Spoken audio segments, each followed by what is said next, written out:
Namo tassa bhagavato arahato samma sambuddhassa.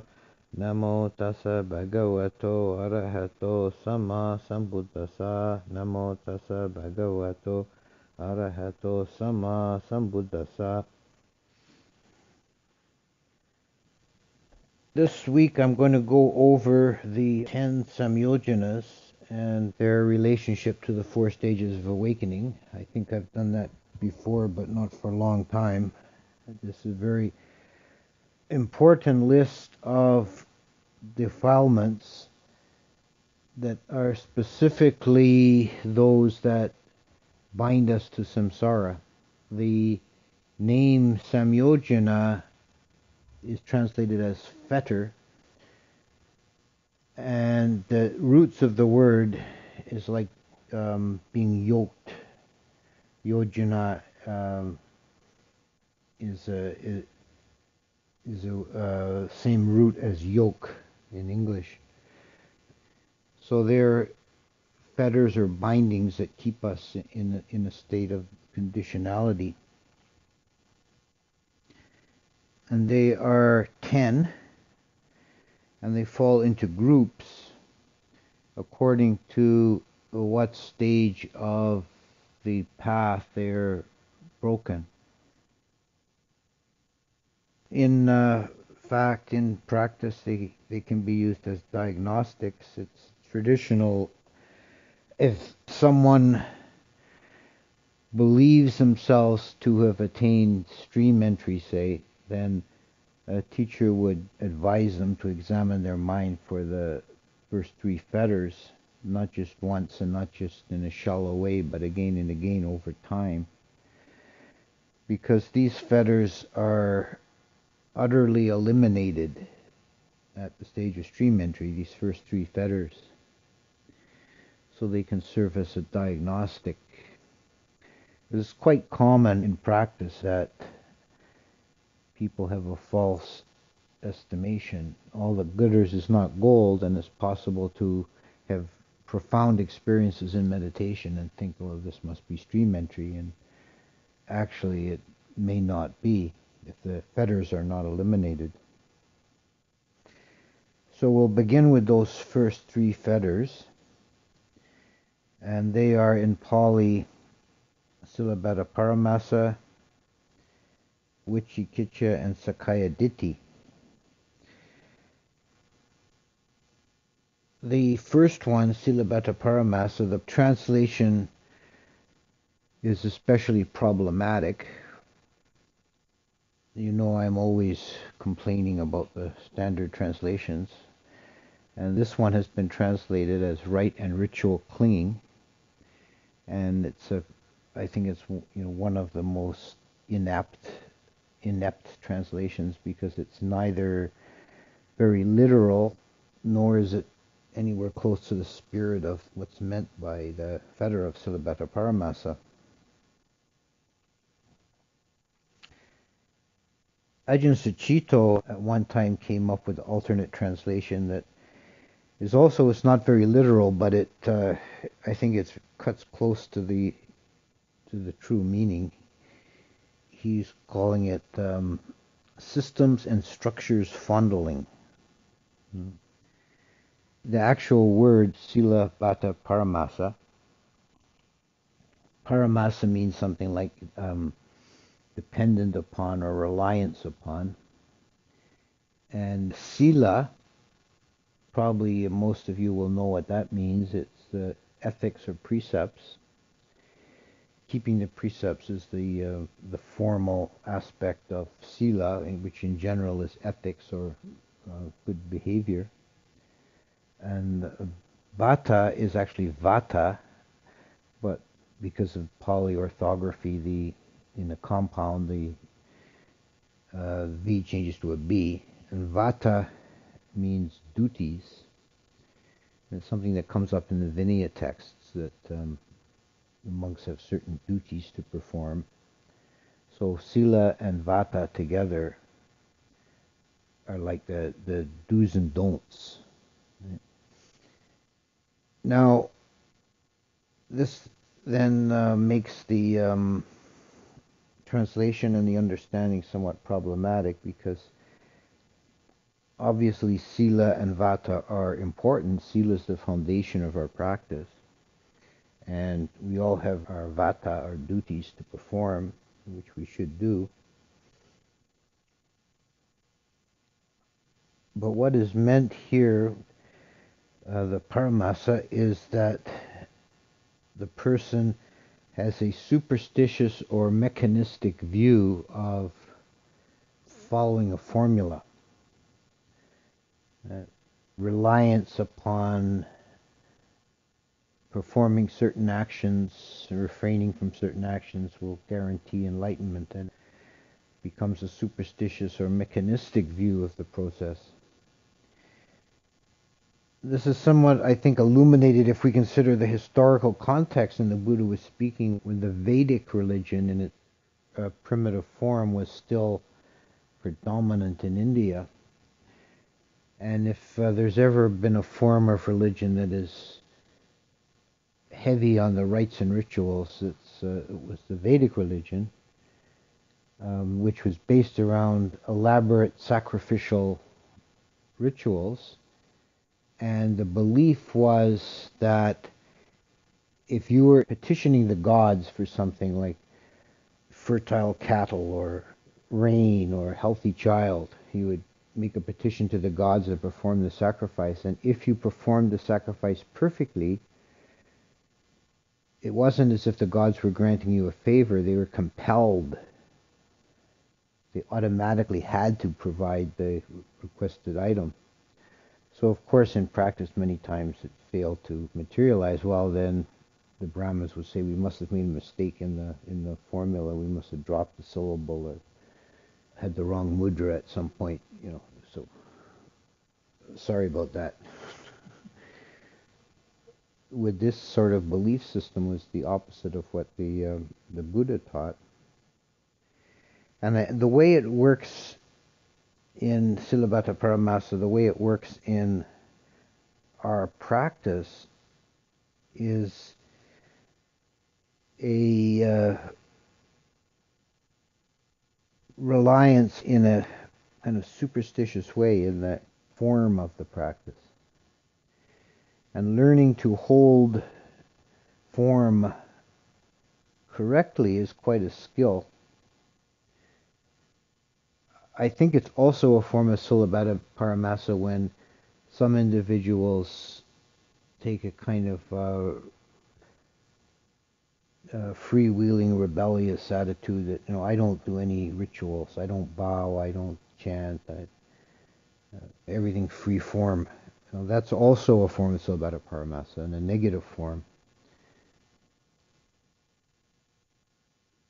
The skill is to learn how to use the forms for liberation, see them as a foundation and as a vehicle, but not as the ultimate. And in the deep place of meditation, this can become a very, very big obstacle. This is what the Buddha talked about, crossing the river with a raft and then climbing up the bank with the raft on your back. But we don't want to go to the opposite extreme and start breaking up the raft in the middle of the stream. The raft has its purpose to take us so far, and then we have to abandon it. The next fetter, who is Vicikiccha, is uncertainty, or sometimes translated skeptical doubt. Uncertainty is a pretty good translation for this. The problem with doubt as a translation is that the English word is rather broad, and it incorporates states of mind that would actually be spiritually positive. I think having an open mind and being open to new experience and new exploration could be considered a form of doubt. In fact, the Zen people have a saying, little doubt, small enlightenment. Big doubt, big enlightenment. The mind has to be open, but with Vicikiccha, it's not just It's not an open mind. It's a mind that wants to have certainty but doesn't find it. So it wavers between this and that. And this shows up in the practice when we have doubts about our practice. Am I doing it right? Is this, maybe I should try something else? And we go back and forth from one method to another rather than just sticking with one in one direction, just proceeding in one direction and letting the details sort themselves out as you go. And the third fetter is Sakaya Ditti, which is translated personality view. The literal translation would be own body view. And the Kaya here is body in a very general sense. It doesn't mean just the physical body. Kaya, there's two words that are often used for materiality. There's Rupa and Kaya. And they're not absolutely precise, but generally Rupa means stuff, material, and Kaya is form or shape. So, if you have a goblet made of glass, the glass is the Rupa, but the shape of the goblet is Kaya. And Kaya can refer to also mental form. So in this case it does. It refers to physical and mental form. Sakaya Ditti is the first or most superficial, meaning also the dominant one in our minds at the beginning, form of self-view, the self-making, I am. It's the implicit or explicit idea that there is a real abiding self, that me, the idea of me makes sense. There's something substantive being referred to. And this is a defilement that is on the level of sankharas. It's a cognitive sense of I am. So it's the way we understand the world in terms of substantive entities, beginning with myself. Now these three fetters together are always present to some degree or another in the mind of a patujana. That is, the person who has not yet reached the stage of stream entry. This word patujana means many folk, one of the many folk, and it comes from the Buddha using common terms in a technical way. Someone who has seen Nibbana is an Aryan, which means noble, and one who hasn't is Patujana, which in the sociological terms in India, they divided society into Aryans and Patujanas, the nobles and commoners. Right? So the Buddha gave it a different twist.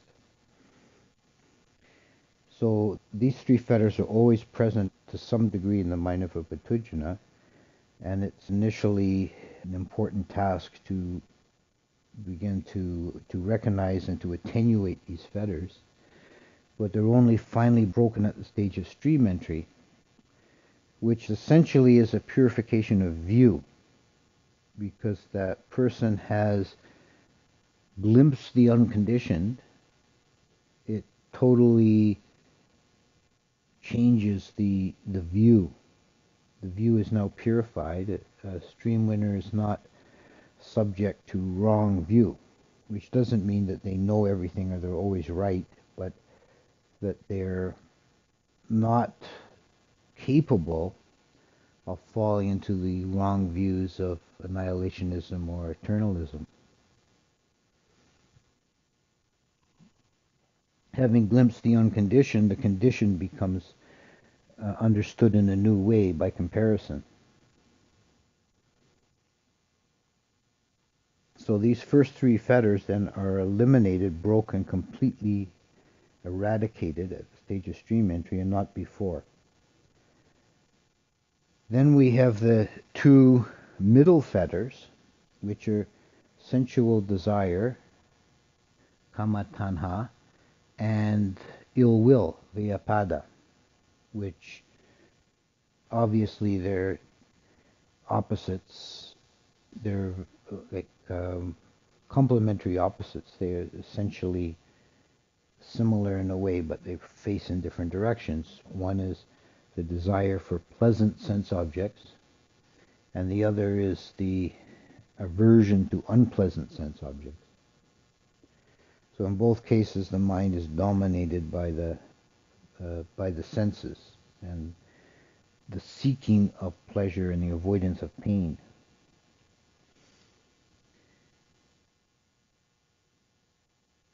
These two fetters are present very strongly in the minds of beings. It's established in the mind of all beings within the sense desire realm. It's what defines that realm actually, is the presence of these desires and aversions. Someone who's attained to the stage of Sakadagami,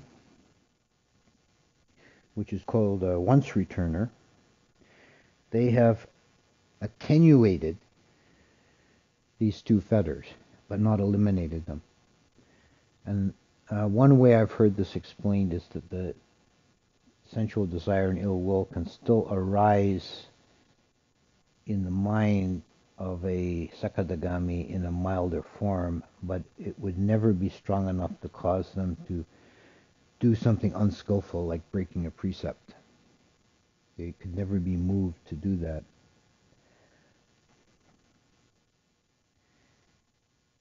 And here we can see now there's also implied in the presence of sense desire, there's a second level of self-making. There is a selfishness involved in sense desire and ill will, or vyapada, because the person wants pleasant things, wants to avoid unpleasant things from a self-referential point of view. So example I like to give of this is that a stream winner doesn't believe in me, but he might still want the last cookie on the tray for me. There's still that. It's a different level. It's not at the level of cognitive thought or sankharas. It's now at the level of feeling and emotion, that there's a desire present. And this is so strong that it's only attenuated in the Sakadagami, second stage of awakening. It's only in the third stage, in Anagami, who is completely eradicated or eliminated sense desire and ill will. So they do not occur in the mind stream of a Anagami. Anagami means non-returner. And this is why the Anagami never returns, is never reborn again into the realms of humans or devas. Because with sense desire being eliminated, they have no force, no kamic force or force of becoming to cause them to arise in the sense desire realm. They have to arise beyond that. So their birth is taken in the Pure Lands, the Sudawasa, which are realms of the Rupa Bhumi, the plane of form. So they're beyond sensuality.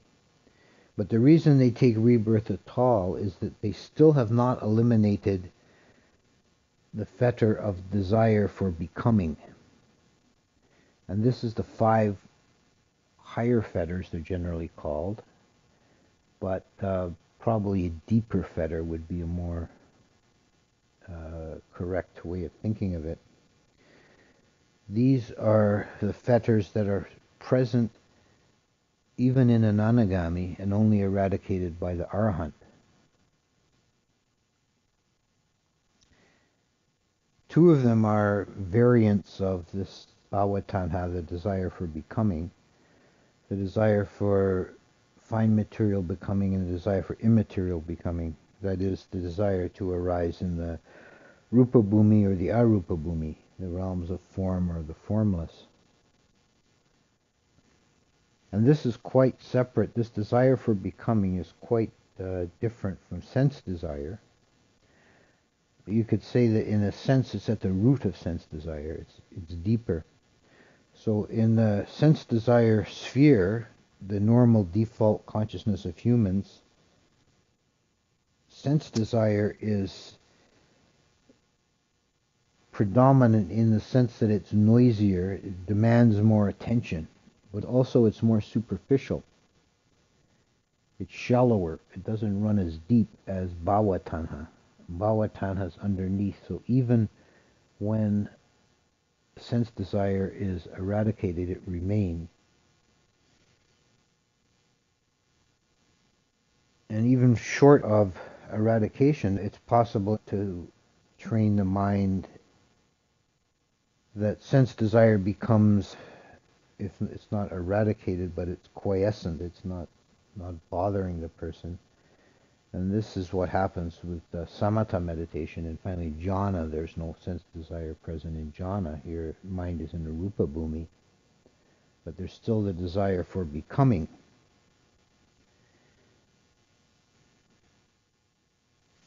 So desire for becoming in the two forms, fine material and immaterial. Then restlessness, udacha, is also one of the deeper defilements, the five last samyojjana. And restlessness is the inability of the mind to be still.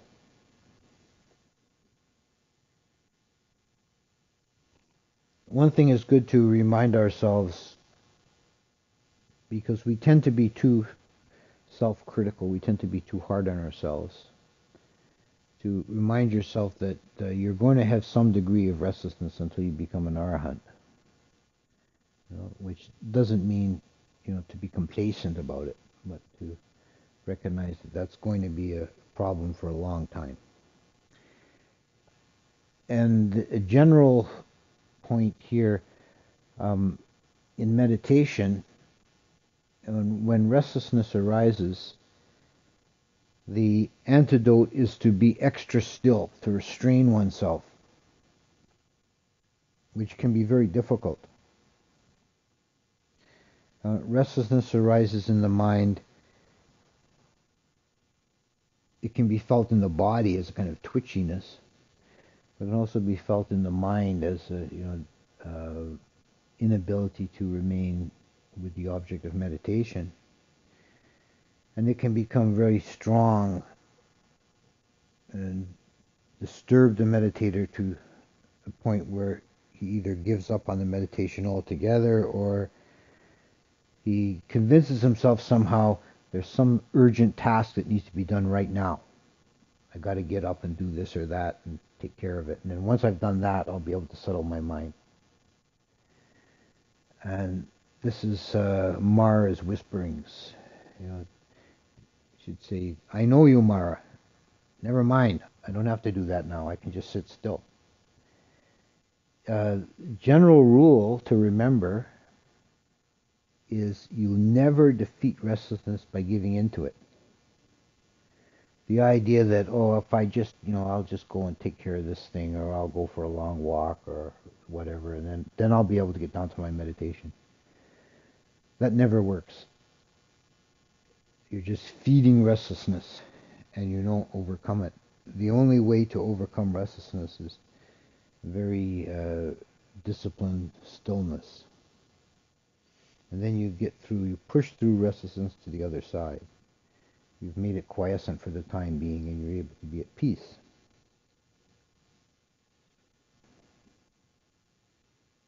Then the ninth Samyojjana is Asmimana.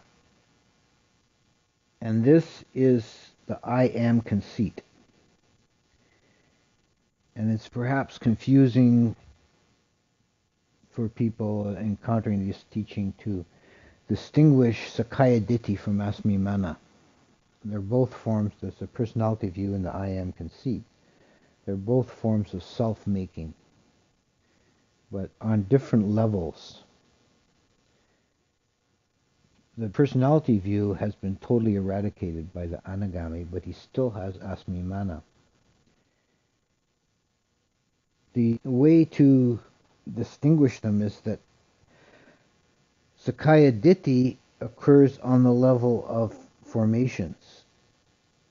So it's essentially a cognitive issue. Asmimana cuts deeper. It's said to occur on the level of sanya, or perception.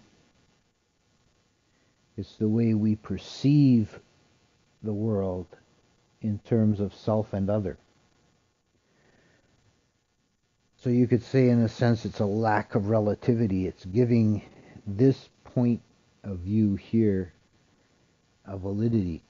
The universe is centered on this point, this consciousness, and not being beyond that perception. Whereas in Arahant, that perception is dissolved.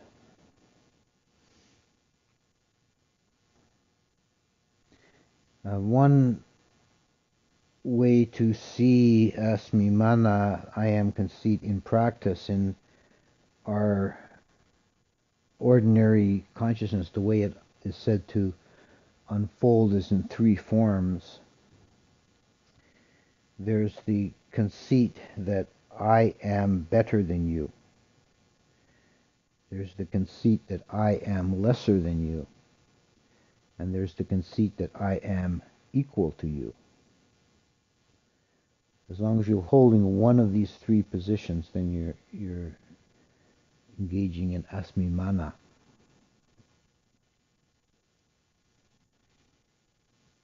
So you can see all three of these are kind of mundane expressions of a kind of perception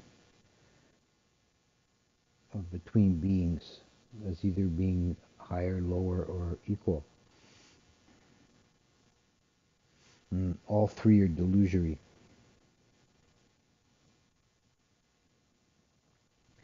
The final fetter is always given last because it's first, in a sense. It's the deepest, it's the most fundamental defilement of all. That comes up in other lists as well, is ignorance, avijja.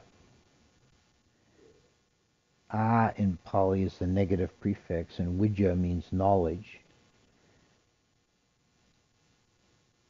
So it's not knowing, which is actually very close or cognate to the English word, which comes from Greek ignosis, not knowing.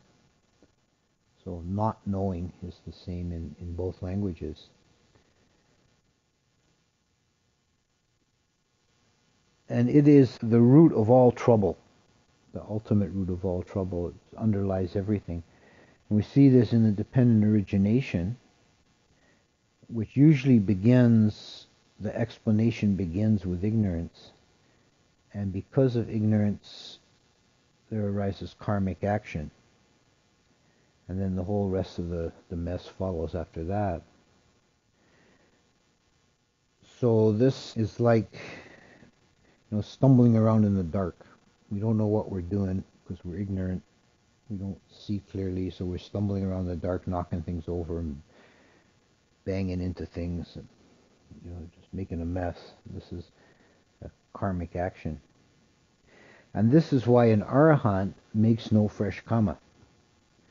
His actions are considered a kriya, or effective, but they're not karma making, because he has transcended ignorance.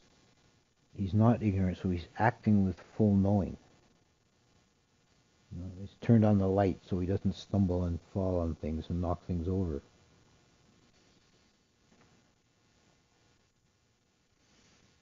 So these are the 10 fetters, and related to the 4 stages of awakening. And it's useful to understand them and to be able to recognize them in ourselves and to work at attenuating them. For example, To return to the beginning, to take the example of personality views, Sakaya Ditti, eradicating that is the equivalent, you could say that's a negative expression of the positive expression would be really understanding not self, anatta. It's the equivalent of eliminating Sakaya Ditti.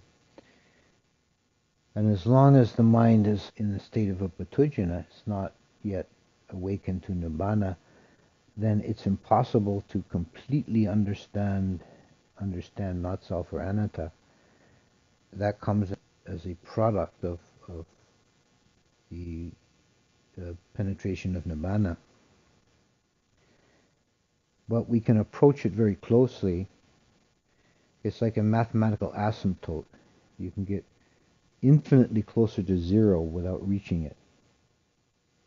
And the closer you can get in preparation, then the shorter the jump, then the closer, the easier it is to make that final transition. So it's very worthwhile to keep working on these fetters and eradicating them, reducing their sway and power. And ultimately then we break the fetters. This is one of the names of the state of realization that's used often in the suttas is vimutti, which is liberation. Literally means breaking of chains. And so this is related to this idea of samyojanas, the fetters.